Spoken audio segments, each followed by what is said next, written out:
Hi, my name's Bickle and I'm going to talk to you about a few other herbs that I like to add a little bit of wow factor to my everyday cooking. If any of you are into Asian cooking, there are some lovely herbs that are a great addition to any garden, whether you want to grow them in pots or in the ground. The three that I'm going to talk to you today are the curry leaf tree, the laxa leaf and the Kaffir lime. We'll start off with the curry leaf tree. I always get a bit of a shock when I go into the stores and see just how much some of these herbs cost to buy in packets. So a little bit of expenditure when it comes to buying some of these plants is made up tenfold once you start growing them and harvesting them on a regular basis. This curry leaf tree is actually a Murraya. It's in the same genus as the Murraya. It can be a little bit weedy in that it suckers, but that's easily kept under control, I find, when I keep it in a pot. The same with the flower heads. I just pinch those off to stop any seeds being distributed around the bushland. This curry leaf tree, if it's in the ground, gets to around about 4 to 6 metres high, but if you're harvesting it on a regular basis, you can keep it down. Full sun, really hardy. The scent is amazing, a very pungent, strong curry flavour in the leaves. You can use it in potato dishes, stir fries, Indian cooking, Thai cooking, wherever you feel the application you want a really strong curry flavour. If you did leave the flowers on, they are also highly fragrant and white and scented, but like I suggested, I'd probably pinch them off when they're finished so you avoid any seeds getting out into the bushland.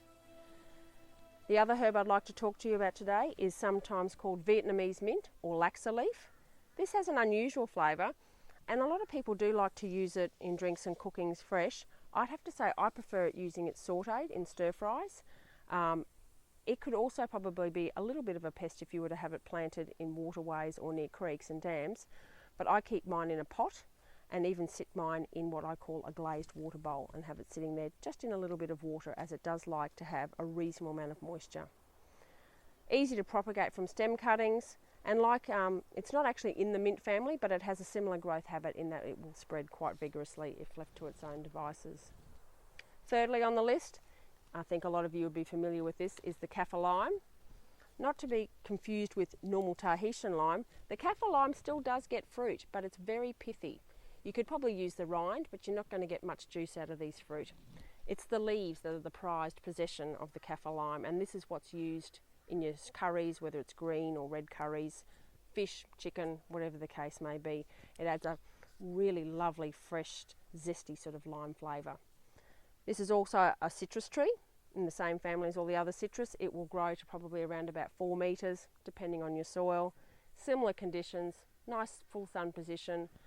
I find them a lot hardier than some of the other citrus. Don't seem to be as prevalent with pest attack as some of the other citrus. I don't seem to get as much leaf miner with them, but they treat them just as you would any other citrus tree. So regular fertilising, probably 4 times a year with a citrus complete fertiliser, trace elements or a chicken manure fertiliser, and keep them well watered, especially throughout dry periods.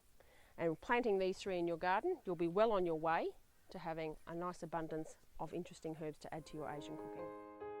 Another plant that I'm really passionate about, and that's the finger lime. This is an Australian native and it gets to around about 4 to 6 metres. It does have some pretty spectacular thorns on it, so it's a great intruder deterrent sort of plant if you wanted to plant it under windows or balconies, but it also grows really well in pots. There are a couple in the range of these microcitrus. They have quite a varying colour in their flesh. There's a pink one, there's a red, and there's also a green one. Sometimes called bush caviar due to the little lovely amazing bead-like flesh that tends to come out. It can be used anywhere where you want to use a lime or a lemon. In place you could use these with sauces, drinks. I'd have to say it's quite spectacular if you want to put it into a glass of champagne, or if you're not a drinker you can put it into a glass of mineral water, because the little tiny round balls will float up and down around the glass. Quite pretty. It can also be used as a garnish, and like with any citrus tree, when you're planting them or growing them, they do need to be in a sunny position with good drainage. They like a reasonable amount of fertiliser as well, so it doesn't hurt to have a fertiliser regime in place, just like you do with other citrus, where you feed them up to around about 4 times a year. Regular watering is a must, especially at planting. Make sure you give them a good watering at least once a week. It's more preferable to have one deep watering than lots of little waterings every second day.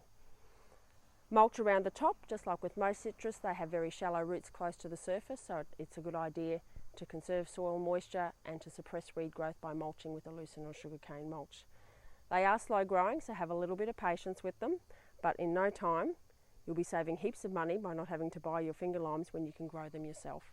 Coming up on Bloomy in Brisbane, I talk to Murray about practical aquaponics.